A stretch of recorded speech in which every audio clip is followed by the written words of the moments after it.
It has been years since I've been in the Factorio tutorial, but now with the launch of 1.0, what better time to take a look at the newest features as well as teach you new players how to play.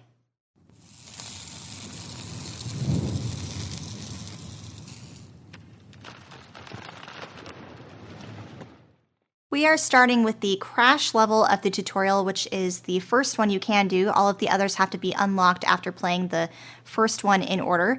And even though I've played the tutorial years ago, I've never played this version of it. So this will be completely new to me, just as it is for a lot of you guys. So let's go ahead and click play to get started. So it looks like we're entering this tutorial with a little bit of a cutscene, just like the free play has. And then this little comment down here, looks like that escape pod saved my life. I'm afraid the others were not so lucky. And then a window pops up here just like it does with the free play. It states the window will occasionally pause the game and give you some hints. You can continue the game by pressing tab. And keep in mind that these settings might be different for you guys. Tab is what I use to open my character screen, but it might be a different key if you have different key bindings. You can always find the current objective in this window, which is the top left over here. Clicking tab will get me through that, and then also use the WQSE keys to move around. That is specific to my key bindings, but I imagine for a lot of you, most of you are going to be using the WASD keys for your movement around here. So let's go ahead and do what the game tells us to. I wonder if I could use something from the escape pod.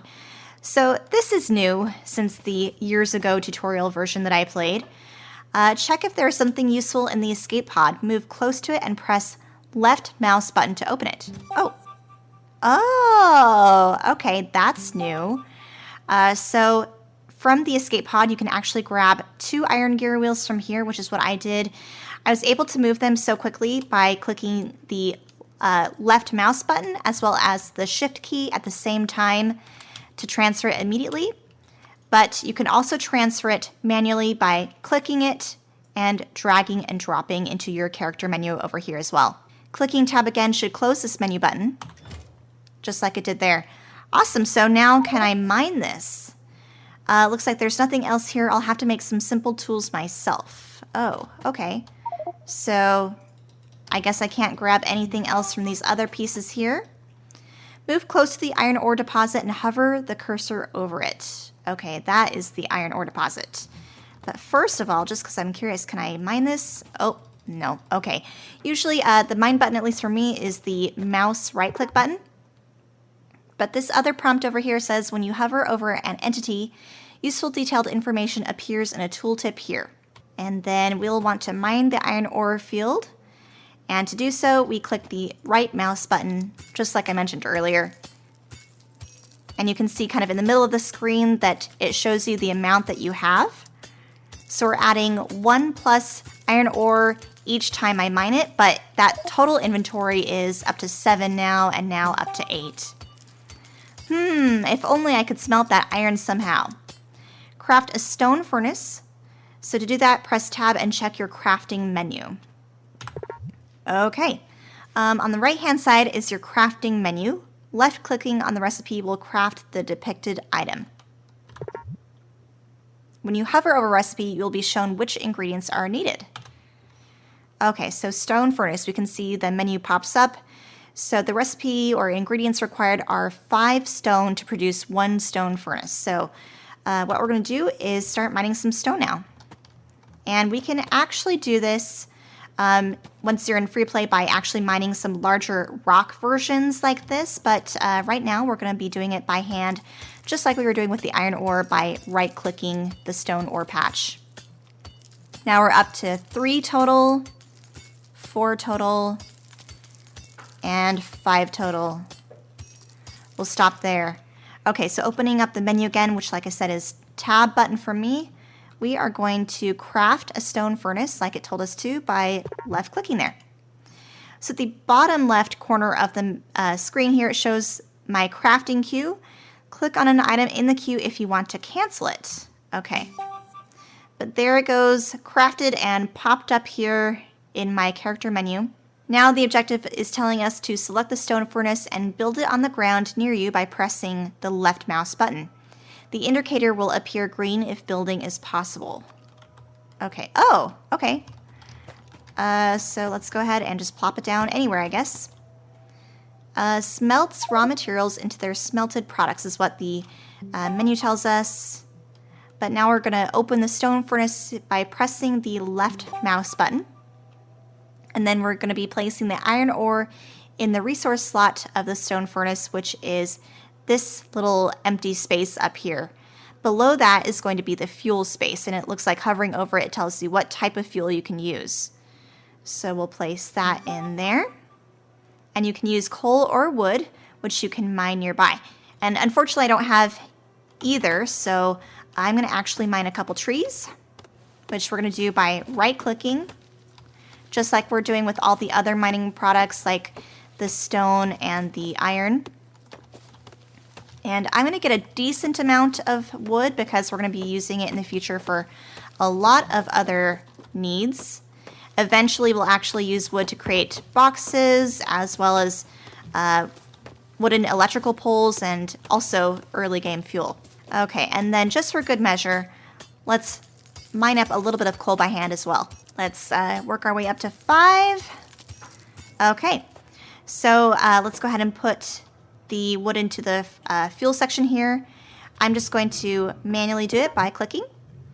The stone furnace is now smelting the iron ore into iron plates. Okay, good. Our first materials getting smelted. Our engineer says, I feel quite tired from all of this mining. I wonder if it could be automated. Yes, I believe it can. So take the smelted iron plates from the stone furnace, which we're going to do by just left-clicking and then putting back into the character inventory by left-clicking again. Now we are going to craft a burner mining drill. To do this, we can click Tab or whatever your button is to close the menu. You can open the menu again by clicking Tab, which will open the character menu. And you can see that this is the character here and then the crafting menu here. And we want to build a burner mining drill, which is this one over here to the far left. So ingredients, it does require 5 more stone, which I only have 2 at the moment. We can tell that I don't have the 5 because it's red. We're going to mine up a little bit more stone. Should be 5 right here, but I might want to get a little bit extra so we can build more than one at a time. So let's work up to 10 plus. Okay, there we go. Let's go ahead and click the burner mining drill. And then that took a little bit longer to craft. But we can add the burner mining drill now to the quick bar at the bottom of the screen using the left mouse button. Okay, so does that mean I click? Oh, okay. So I see. So if you have it in your inventory here, it lights up when you hover over it. So we're going to do that there. And then now we're going to be building the burner mining drill on the ground over a deposit. Okay, we're going to do some stone.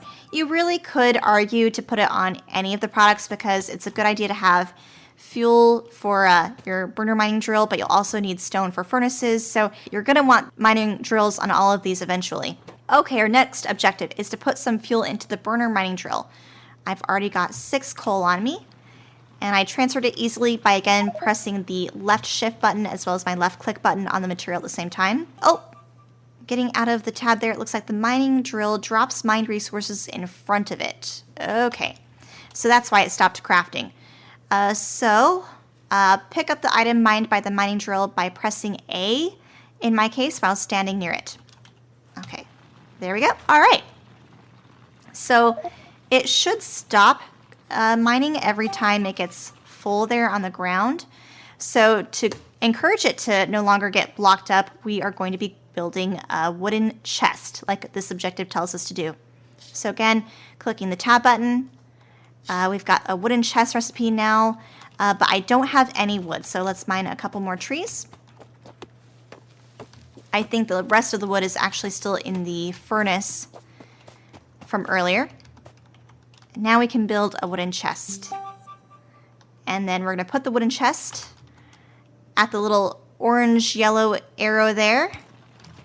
And now the burner mining drill can mine indefinitely, at least until it fills up all of these slots here. So now it's saying to take all of the items from the wooden chest, which we'll do. I fast transferred again.